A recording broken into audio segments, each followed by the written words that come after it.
Untuk mensolatkannya bisa juga dilaksanakan oleh penyelenggara ini tadi di rumah sakit dan atau dilaksanakan ketika akan dikuburkan. Sholatnya Bu ya? Sholatnya, Sholat jenazahnya? sholat jenazahnya Oh, boleh Bu ya? boleh akan dikuburkan, kita laksanakan sholat jenazah.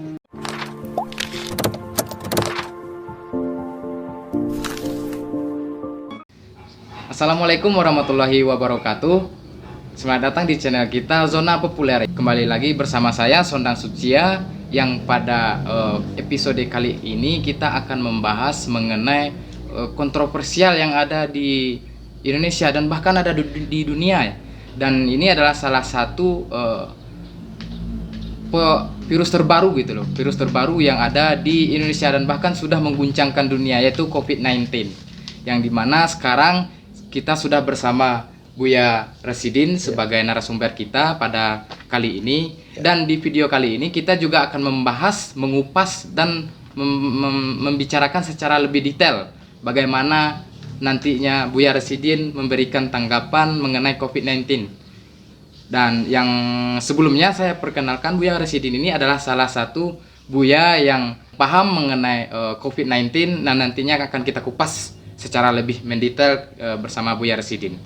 Langsung saja, sesama-sama kita ketahui Buya bahwasanya COVID-19 ini sudah banyak memakan korban di Indonesia. Update per tanggal 16 April tahun 2020 ini sudah memakan korban sebanyak 5.300-an. Lah, luar biasa sekali, drastis untuk peningkatan dari corona ini. Dan yang ingin kita diskusikan bersama Buya pada sesi kali ini, di video kali ini, itu mengenai jenazah yang terkena dampak dari positif corona ini bagaimana Bu ya? Oh, jenazahnya ya. Jenazah. Yang jelas apabila meninggal seseorang itu, dalam Islam kewajibannya itu ada 4. Pertama, memandikan. Yang kedua, mengkafankan. Yang ketiga, mensolatkan. Dan yang keempat, menguburkan. Nah, keempat-empatnya ini wajib dilakukan oleh umat Islam dan tidak boleh ditinggalkan dalam kondisi normal. Nah, pada kondisi tertentu, kadangkala keempat hal ini tidak bisa dilaksanakan. Seperti ada orang yang meninggal dunia karena kecelakaan, orang yang meninggal dunia karena hanyut, orang yang meninggal dunia karena kebakaran, orang yang meninggal dunia karena dimakan binatang. Ini keempat-empatnya mungkin tidak bisa dilaksanakan. Begitu juga orang yang meninggal dunia ketika peperangan. Maka keempat-empatnya ini pemberlakuannya berbeda-beda, tergantung situasi dan kondisi. Kalau orang ulama mengatakan taghayyurul ahkam bi taghayyurul ahwal wal azman. Hukum itu bisa berubah karena berbedanya situasi dan kondisi. Nah, terkait dengan penyelenggaraan jenazah bagi orang yang terkena corona. Nah, kita tahu tadi apabila seorang meninggal dunia ada 4. Memandikan, mengkafankan, menguburkan, dan mensolatkan. Nah, mensolatkan dan menguburkan. Keempat-empat ini apabila terjadi pada orang yang terkena corona, kita harus ikut aturan-aturan atau sesuai mana diatur secara protokol. Untuk nomor 1 dan nomor 2, pertama memandikan, yang kedua mengkafankan.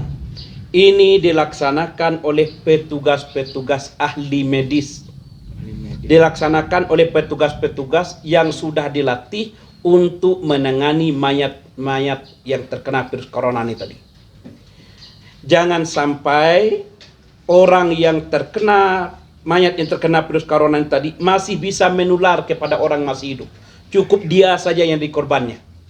Oleh karena itu, disiapkanlah APD, disiapkan peralatan-peralatan khusus agar orang yang meninggal dunia karena virus corona ini bisa dilaksanakan, diselenggarakan dengan baik dan virusnya tidak menular kepada orang yang masih hidup.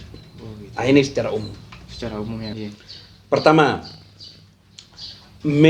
memandikan dulu orang yang jenazah ini. Memandikan jenazah. Pertama, apabila seorang itu terkena virus corona, meninggal dunia, sesuai dengan Fatwa Majelis Ulama Indonesia nomor 18 tahun 2020, maka yang menyelenggarakan mayat laki-laki adalah laki-laki. Mayat perempuan diselenggarakan oleh perempuan. Tidak boleh laki-laki menyelenggarakan mayat perempuan, perempuan menyelenggarakan mayat laki-laki. Persoalannya, penyelenggara jenazah kita ini ada yang perempuan atau tidak, itu tunjuk di medis ini. Iya. Nah, ini persoalan. Ya, kalau tidak ada bagaimana? Laki-laki menyelenggarakan mayat perempuan, boleh atau tidak? Dalam kondisi darurah asyariyah, apabila yang ada penyelenggara itu hanya laki-laki saja di sana, dia boleh menyelenggarakan dengan ketentuan. Pertama, tidak boleh membuka pakaian perempuan tadi. Tidak boleh dibuka pakaiannya. Jangan dilihat auratnya. Nah, ini yang pertama. Yang kedua, penyelenggaraan jenazah bagi laki-laki mengenai perempuan tadi boleh juga dengan tidak memandikannya. Jenazah ini tadi dengan dilakukan dengan cara tayamum saja. Kalau misalnya tayamum juga tidak bisa karena situasi dan kondisi tidak memungkinkan untuk tayamum, boleh menggunakan alternatif ketiga. Tidak dimandikan, tidak ditayamumkan, tapi langsung dikafankan. Oh, dari mana kita tahu ini? Ini dapat kita lihat dalam Majmu' Al-Fatawa, kemudian dalam beberapa buku-buku fikih. Kita lihat para ulama-ulama terdahulu mengatakan dalam kondisi darurah asyariyah, maka seseorang itu bisa untuk tidak dimandikan. Nah, terdampak virus corona ini, kadangkala ini bisa dalam kondisi darurah asyariyah. Sebagaimana yang terjadi di Italia. Satu hari meninggal dunia sampai ribuan. Sementara penyelenggara jenazah ini hanya sedikit saja. Bagaimana sempat mereka memandikannya? Bagaimana sempat mereka menyelenggarakannya secara utuh? Akhirnya, kadangkala mereka tidak mandikannya. Nah, ini sangat kontroversi sekali. Bahkan orang mengatakan, loh, lalu bagaimana? Meninggal dunia kok tidak punya, ketika wajib untuk mandikannya, kenapa tidak dimandikan? Jawabannya berada dalam kondisi darurah asyariyah. Ingat, setelah nanti dimandikan, atau kalau tidak dimandikan ditayamumkan, atau tidak bisa dilakukan kedua-duanya sama sekali, hanya dikafankan saja, sudah itu dimasukkan ke dalam plastik, kantong plastik. Kantong plastik ini memiliki persyaratan. Pertama, tidak tembus air. Kantong plastiknya ini. Yang kedua, kantong plastik itu tidak tembus udara. Nah, ini kantong plastiknya. Jadi, semua ini dilakukan oleh ahli medis. Dilakukan oleh orang yang ditunjuk, yang sudah dilatih oleh orang-orang khusus untuk menangani itu. Dan saya salah seorang pelatih yang berlatih bagi penyelenggara jenazah untuk COVID-19 ini tadi. Jadi memang sudah kita tanyakan rumah sakit bagaimana, sudah siap kantong-kantong, sudah Buya, sudah dites kantong-kantongnya memang tidak tembus air dan tidak tembus udara kantongnya itu. Bolehkah masukkan mayat dalam kantong? Jawabannya boleh. Tidak ada larangan. Berarti boleh untuk memasukkannya, kita masukkan ke dalam kantong itu tadi. Kemudian sudah dimasukkan ke dalam kantong, sudah dikafankan, kemudian penyelenggara jenazah tadi memasukkannya ke dalam peti mati atau peti mayat. Dengan tata cara, mayat tadi dimiringkan ke sebelah kanan, mayat tadi dimasukkan, badannya miring ke sebelah kanan.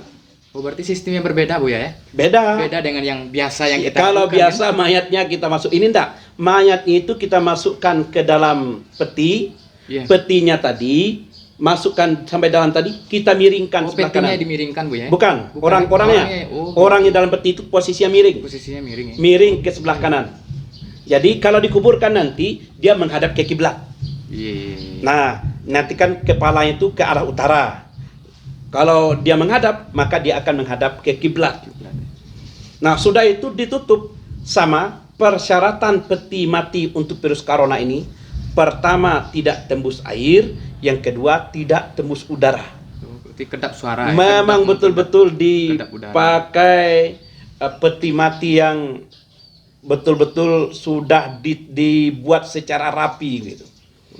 Nah, ini dilaksanakan. Nah, kalau sudah dilaksanakan keduanya ini, maka untuk tahap yang ketiga, mensolatkan dan menguburkannya boleh dilakukan oleh masyarakat umum.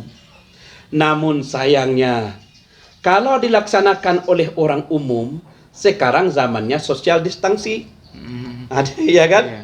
Sama-sama kita ketahui sekarang kan lagi social distancing gitu. Iya. Nah, dalam kondisi yang seperti ini, bagaimana masyarakat umum akan menyelenggarakannya? Oleh karena itu, untuk mensolatkannya bisa juga dilaksanakan oleh penyelenggara ini tadi di rumah sakit dan atau dilaksanakan ketika akan dikuburkan. Sholatnya, Bu ya? Sholatnya. Sholat jenazahnya. Sholat jenazahnya. Oh, Boleh, Bu ya? boleh akan dikuburkan, kita laksanakan sholat jenazahnya. Atau di rumah sakit.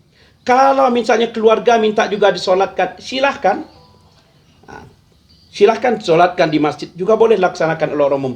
Tapi kita tahu sekarang ini lagi social distancing ini tadi. Iya. Nah, kita menghindari rame. Takutnya siapa tahu keluarganya tadi juga kena. Nah, begitu orang datang, dia akan tertular lagi kepada yang lain. Iya, Bu. Nah, sehingga pelaksanaan kegiatan ini bisa semuanya itu dilaksanakan oleh orang-orang yang sudah dilatih. Baik mengkafankannya, memandikan, mengkafankan, mensolatkan juga. Sudah dilaksanakan, sudah dihadapkan, solatkan. Bila perlu di rumah sakit disolatkan, atau disolatkan sampai mau dikuburkan disolatkan, atau mau ke masjid oleh orang banyak juga boleh, tapi harus hati-hati. Nah, kemudian dikuburkan pada tempat-tempat yang sudah disediakan. Usahakan kuburan itu jauh dari tempat pemukiman masyarakat. Nah, itu diusahakan. Saya sangat sedih sekali melihat kasus yang ada di Indonesia sekarang ini, penolakan terhadap jenazah COVID-19 ini tadi. Nah, ini hal yang tidak sesuai. Kenapa? Karena sesungguhnya jenazah orang yang sudah meninggal dunia itu, kalau sudah meninggal dunia dia sudah kuburkan, maka hubungan dengan kita sudah habis. Tidak perlu kita tolak. Kenapa kita harus menolaknya? Karena penularan sudah habis, mereka sudah meninggal bahkan sudah dikuburkan. Biarkan saya dikuburkan pada tempat-tempat yang sudah diatur, baik diatur oleh keluarga, masyarakat, atau diatur oleh pemerintah sendiri. Pemerintah juga sudah mau mengatur mana tempat-tempat yang bagus dikuburkan bagi orang yang kena COVID. Nah, juga sudah dirapatkan oleh pemerintah. Bahkan masyarakat juga sudah menyediakan, kalau orang COVID di sini tempatnya, kalau enggak di sini tempatnya. Juga sudah dilaksanakan oleh beberapa masyarakat yang ada di Indonesia. Nah, semua yang saya bicarakan ini itu punya rujukan dari Fatwa Majelis Ulama Indonesia nomor 18 tahun 2020. Oh, gitu ya. Iya. Berarti dalam fatwa MUI ini semuanya sudah dijelaskan ya, Bu ya? Sudah dijelaskan. Nah, bagi kawan-kawan dari sahabat Zona Populer yang ingin membaca kembali, yang belum bisa mengingatkan secara lebih detail apa yang disampaikan oleh Buya kita tadi, silakan kawan-kawan dari sahabat Zona Populer bisa menceknya langsung di Fatwa MUI tahun 2020 ya, Buya ya? Nomor 18 tahun 2020. Nah, itulah dari hasil diskusi kita bersama Buya Residin pada kali ini. Dan sebelumnya mengucapkan terima kasih banyak kepada Buya telah meluangkan waktunya di sahabat Zona Populer. Dan untuk selanjutnya saya ucapkan terima kasih juga kepada penonton setia sahabat Zona Populer. Jangan lupa untuk komen, like, subscribe, dan jangan lupa untuk share ke teman-teman yang lain. Dan juga kepada kawan-kawan sahabat Zona Populer yang ingin bertanya, silakan tulis di kolom komentar ya. Jangan lupa. Mungkin itu saja Buya. Terima kasih banyak atas waktunya. Dan akhir kata saya ucapkan terima kasih. Assalamualaikum warahmatullahi wabarakatuh. Waalaikumsalam.